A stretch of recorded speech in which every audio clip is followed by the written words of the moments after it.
तो इस वीडियो में language English and Hindi practice set वाले हैं, तो आप लोग लास्ट तक जरूर बने रहिएगा। यह वीडियो BPSC 4.0 के लिए अत्यंत आवश्यक है। तो चलिए शुरू करते हैं। तो ये फर्स्ट है, one who is new to the profession और trade is said to be. तो देखिए यहाँ पे जो राइट आंसर हो जाएगा ये हो जाएगा दूसरा ऑप्शन, यानी नोविस हो जाएगा। ठीक है, नोविस मतलब होता है नौ सीखुआ। ठीक है, नौ सीखुआ। ठीक है, उसके बाद देखिए एक्सपर्ट। एक्सपर्ट मतलब होता है किसी क्षेत्र का जानकार। ठीक है, एक्सपर्ट मतलब होता है किसी क्षेत्र का जानकार। स्टार्टर, स्टार्टर मतलब होता है शुरू करने वाला। क्या होता है? शुरू करने वाला।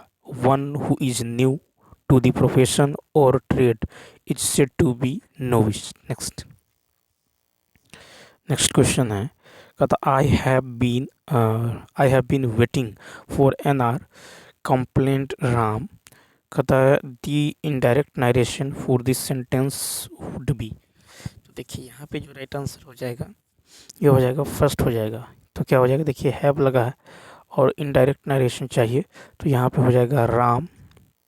ठीक है, Ram complained that, Ram complained that he had been, have लगा हुआ है तो ये हैड बीन में बदल जाएगा, तो had been waiting for an hour. ठीक है, नेक्स्ट तीसरा नंबर देखिए, कहता है कि what is the feminine gender of lord. तो यहाँ पे राइट आंसर हो जाएगा लेडी हो जाएगा। ठीक है, the word lady is a term of respect for a girl और वुमन। ठीक है, द इक्विवेलेंट ऑफ जेंटलमैन। ठीक है, a lord is a man of noble rank और high office, a noble man. ठीक है, तो यहाँ पे राइट आंसर क्या हो जाएगा? 3 हो जाएगा, यानी लॉर्ड का जो है फेमिनिन जेंडर हो जाएगा आपको लेडी हो जाएगा। ठीक है, इसी प्रकार इम्पेरर मेल है, इसका हो जाएगा इम्प्रेस हो जाएगा फीमेल। एक्टर मेल है, इसका एक्ट्रेस हो जाएगा। ठीक है, किंग मेल है तो क्वीन हो जाएगा। नेक्स्ट और देखिए कहता है choose the word which means the opposite of conflict. ठीक है, कॉन्फ्लिक्ट, तो 4 का जो राइट आंसर होगा फर्स्ट होगा, एग्रीमेंट हो जाएगा। कॉन्फ्लिक्ट नाउन है यानी संघर्ष या विवाद। ठीक है, तो यहाँ पे जो हो जाएगा इसका राइट आंसर ये एग्रीमेंट हो जाएगा। कॉन्फ्लिक्ट मतलब होता है संघर्ष या विवाद, तो इसका अपोजिट हो जाएगा एग्रीमेंट। कॉन्फ्लिक्ट मतलब होता है संघर्ष या विवाद। ठीक है, तो इसका जो अपोजिट हो जाएगा एग्रीमेंट। एग्रीमेंट नाउन है मतलब होता है सहमति समझौता। ठीक है, ठीक है, एग्रीमेंट, एकॉर्ड, अलायंस, ट्रीटी। ठीक है, उसके बाद देखिए नेक्स्ट क्वेश्चन, फिर कहता है कि choose the word which means the same as distant. तो देखिए 5 का हो जाएगा ए ऑप्शन। तो देखिए डिस्टेंट जो है एडजेक्टिव है, यानी होता काफ़ी दूर, वेरी फार। ठीक है, फार ऑफ, रिमोट, तो यहाँ पे जो हो जाएगा आपको हो जाएगा फार ऑफ हो जाएगा। ठीक है, फार OFF ऑफ, फार ऑफ। ठीक है, तो यहाँ पे जो राइट आंसर हो जाएगा ये हो जाएगा फर्स्ट ऑप्शन। तो यहाँ पे है, कहता है कि इसका जो है सिनोनिम, तो डिस्टेंट का हो जाएगा फार ऑफ। नेक्स्ट फिर देखिए कहता है one who believes in fate is. तो राइट आंसर हो जाएगा इसका जो है one who believes in fate. तो देखिए यहाँ पे जो है one who believes in fate, one who, यहाँ पे फेटल मतलब होता है आपको, फेटल मतलब होता है घातक। ठीक है, फेटल मतलब होता है घातक। ठीक है, फेटल मतलब होता है यहाँ पे घातक। ठीक है, फ्रेंच मतलब होता है फ्रांसीसी, फ्रेंच मतलब फ्रांसीसी। ठीक है, तो one who believes in fate is fatalist. ठीक है, नेक्स्ट देखिए कहता है कि I don't know who dot dot dot this this wall last night. ठीक है, तो यहाँ पे जो राइट आंसर होने वाला है क्या हो जाएगा? आई don't know who dot dot this. ठीक है, दिस वॉल लास्ट नाइट, कहता है सप्लाई करेक्ट हर फॉर्म। तो देखिए 7 का ऑप्शन देखिए, तो 7 का जो राइट आंसर हो जाएगा ये हो जाएगा आपको पेंटेड हो जाएगा। ठीक है, क्योंकि भूतकाल में है तो यहाँ पे क्या हो जाएगा? पेंटेड हो जाएगा। ठीक है, नेक्स्ट क्वेश्चन देखिए, तो यहाँ पे पेंटेड, क्वेश्चन नंबर 8 देखिए, क्वेश्चन नंबर 8 है I dot her only for 2 weeks, supply correct tense form. तो 8 का हो जाएगा सेकेंड ऑप्शन, हैव नन हो जाएगा। ठीक है, तो I have none her only for 2 weeks. ठीक है, तो 8 का क्या हो जाएगा, तो अपूर्ण कार्य दर्शाने के लिए प्रेजेंट परफेक्ट का प्रयोग होता है। ठीक है, तो यहाँ पे हो जाएगा आई हैव नन हर, ठीक है, ओनली फॉर 2 वीक्स। अब देखिए यहाँ पे कहता है कि यथार्थ उसे कहते हैं जो किसी सत्य या घटना को बिना काट छांट के उद्घटित करता हो। यथार्थ एक ऐसी सच्चाई है जिसे किसी भी युग का साहित्यकार चाहते हुए भी अनदेखी नहीं कर सका है, और कदाचित यही कारण है कि पश्चिम में ही नहीं पूर्व में भी यथार्थ का स्वर, ठीक है, यथार्थ का स्वर कभी स्पष्टता तो कभी दबे दबे रूप में अवश्य बना रहा है। यथार्थ केवल जीवन के जो है इंद्रिय रूप का आकलन नहीं, बल्कि मानसिक, बौद्धिक, ठीक है, आध्यात्मिक सभी पहलू उसमें समाविष्ट हैं। समाजवादी यथार्थवाद, ठीक है, उसके बाद है ठीक है, प्रकृतिवाद, मनोविज्ञानवाद, अस्तित्ववाद आदि समस्त जीवन विषयक दृष्टिकोण अपनी अपनी विशिष्ट दृष्टि से जीवन को देखकर उसके यथार्थ को गहरे स्तर पर जो समझने बूझने का प्रयत्न करते हैं। 9 नंबर देखिए, कहता है कि यथार्थ का अर्थ होता है, यथार्थ का अर्थ होता है आपको वास्तविक। ठीक है, तो क्या होगा, यथार्थ का अर्थ वास्तविक होता है। 10 नंबर देखिए, फिर है कि गद्यांश का केंद्रीय विषय है। 10 का फर्स्ट यथार्थ, तो गद्यांश का केंद्रीय विषय यथार्थ है। 11 है कि आकलन का अर्थ नहीं होता। 11 का होगा तीसरा ऑप्शन, भविष्यवाणी। आकलन का अर्थ भविष्यवाणी नहीं होता। क्वेश्चन नंबर देखिए नेक्स्ट, क्वेश्चन नंबर 12 है, कहता है कि मनुष्य पानी के बिना जीवित नहीं रह सकता। ठीक है, मनुष्य पानी के बिना जीवित नहीं रह सकता। यह है आपको संबंध बोधक अव्यय। ठीक है, तो जो शब्द वाक्य में किसी संज्ञा या सर्वनाम का संबंध अन्य शब्दों के साथ बताते हैं उन्हें संबंध बोधक जो है कहते हैं। ठीक है, नेक्स्ट क्वेश्चन देखिए, कहता कि गिलास में बहुत कम दूध बचा है। गिलास में बहुत कम दूध बचा है, इसका राइट आंसर होगा तीसरा, अनिश्चित परिमाणवाचक विशेषण। ठीक है, तो वस्तु की अनिश्चित मात्रा जिन शब्दों से व्यक्त हो उसे अनिश्चित परिमाण बोधक विशेषण कहा जाता है। जैसे कुछ फल, बहुत सारे आम, थोड़ा सा गन्ना रस, बहुत सारे लैपटॉप, थोड़ा सा खाना। ठीक है, जैसे गिलास में बहुत कम दूध बचा है, यह अनिश्चित परिमाणवाचक विशेषण। नेक्स्ट देखिए, यहाँ पे कहता है कि उस विकल्प का चयन करें जो शुद्ध शब्द का सही विकल्प है। 14 का होगा तीसरा, आगंतुक होगा। तो यहाँ पे सही होगा आगंतुक।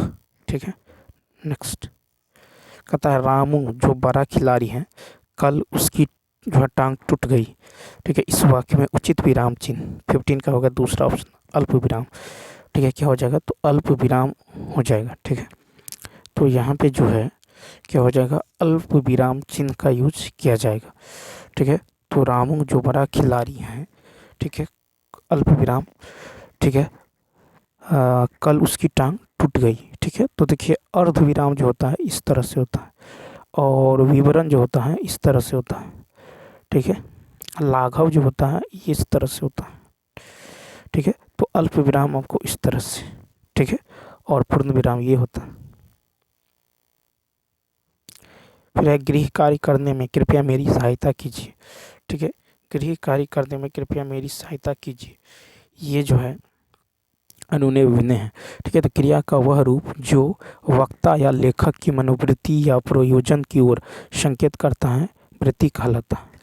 ठीक है, तो वृत्ति में क्रिया काल से निरपेक्ष होती हैं। ठीक है, तो यहाँ पे क्या है, अनुनय विनय। नेक्स्ट 17 नंबर, 17 नंबर की बात करें, कहता दीपक स्कूल से घर पहुँचने वाला होगा। तो 17 का होगा दूसरा ऑप्शन, संदिग्ध वर्तमान काल। ठीक है, तो क्रिया के जिस रूप से वर्तमान कार्य के होने में संदेह का बोध हो उसे संदिग्ध वर्तमान कहते हैं। उदाहरण, दीपक स्कूल से घर पहुंचने वाला होगा। नेक्स्ट फिर कहता है कि पत्र शब्द का अनेकार्थक शब्द समूह। 18 का तीसरा ऑप्शन, पत्ता, चिट्ठी, पंख। तो देखिए पत्र का जो है अनेकार्थक शब्द होगा पत्ता, चिट्ठी और पंख। पत्ता, चिट्ठी और पंख। पत्ता, चिट्ठी और क्या हो जाएगा, तो पंख होने वाला है। नेक्स्ट क्वेश्चन नंबर देखिए 19 यदि बात करें 19 है जहर उगलना। इसका राइट आंसर दूसरा यानी कड़वी बात कहना। ठीक है, जहर उगलना एक प्रचलित मुहावरा है। ठीक है, यानी कड़ी और कड़वी बातें कहना। ठीक है, नेक्स्ट फिर है, कहता है कि तत्सम तद्भव की दृष्टि से सही नहीं है। तो 20 का दूसरा ऑप्शन रात्रि निशा। तो तत्सम और तद्भव, तो देखिए तत्सम जो है ये रात्रि है तत्सम, तो इसका तद्भव होगा रात होगा। तद्भव क्या होगा, रात होगा। पाषाण ये तत्सम है, तद्भव जो है पाहन होगा। ठीक है, शुकर, शुकर जो है तत्सम है, शुअर जो है इसका तद्भव होगा। नित्य जो है तत्सम है और नाच जो है तद्भव होगा। फिर है अधिष्ठता शब्द में कौन सा उपसर्ग है। 21 का दूसरा ऑप्शन अधि। अधिष्ठता शब्द में अधि उपसर्ग लगा है। नेक्स्ट कहता है निम्नलिखित में से कौन सा शब्द तिमिर का पर्यायवाची है। तो 22 का दूसरा ऑप्शन अंधकार। ठीक है, तो तिमिर जो है ये अंधकार। ठीक है, तिमिर शब्द का पर्यायवाची अंधकार है। ठीक है, और किरण का मरीच, रात का निशा। 23 नंबर कथा कहने से कुम्हार गधे पर नहीं चढ़ता, इस लोकोगीत का सही अर्थ। 23 का हो जाएगा आपको तीसरा ऑप्शन यानी हठी मनुष्य किसी का कहना नहीं मानता। फिर है कि जहाँ उपमेय में उपमान की संभावना की जाए वहाँ कौन सा अलंकार होगा। तो देखिए यहाँ जो हो जाएगा 24 का हो जाएगा आपको फर्स्ट उत्प्रेक्षा। ठीक है, तो जहाँ उपमेय में उपमान की संभावना की जाए वहाँ उत्प्रेक्षा अलंकार होगा। उदाहरण जान पड़ता है नेत्र देख बड़े बड़े, हीरो में गोल नीलम जरे। नेक्स्ट फिर कहता कि कौन सा तत्सम शब्द नहीं है।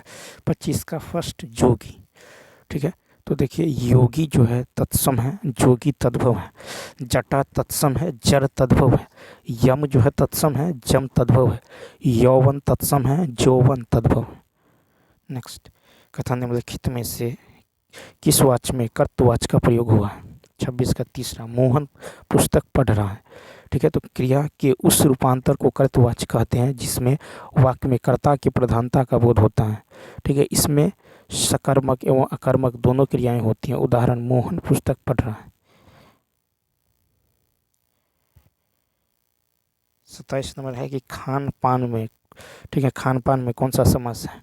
27 का तीसरा द्वंद्व समास। तो द्वंद्व समास यानी द्वंद्व समास में दोनों पद प्रधान होते हैं। इन्हें विग्रह करने पर और अथवा या एवं आदि शब्दों का प्रयोग किया जाता है। उदाहरण खान पान, खान और पान, पाप पुण्य, पाप और पुण्य, ऊंच नीच, ऊंच और नीच। 28 कहता हे शरणदायिनी देवी, तू करती सबका त्राण, तू मातृभूमि संतान हमें, तू जननी तू प्राण में कौन सा छंद है। 28 का फर्स्ट उल्लाला। ठीक है, तो 28 का उल्लाला छंद यह जो है अर्ध समात्रिक छंद है। उल्लाला में 28 मात्राएं होती हैं।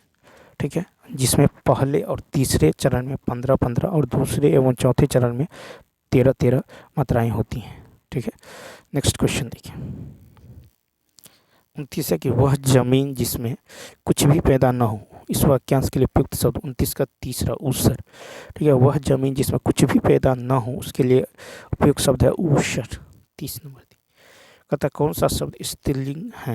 30 का फर्स्ट सभा। तो सभा शब्द स्त्रीलिंग है। ठीक है, तो चलिए दोस्तों इस वीडियो में इतना ही, मिलते हैं नेक्स्ट वीडियो में। Thanks for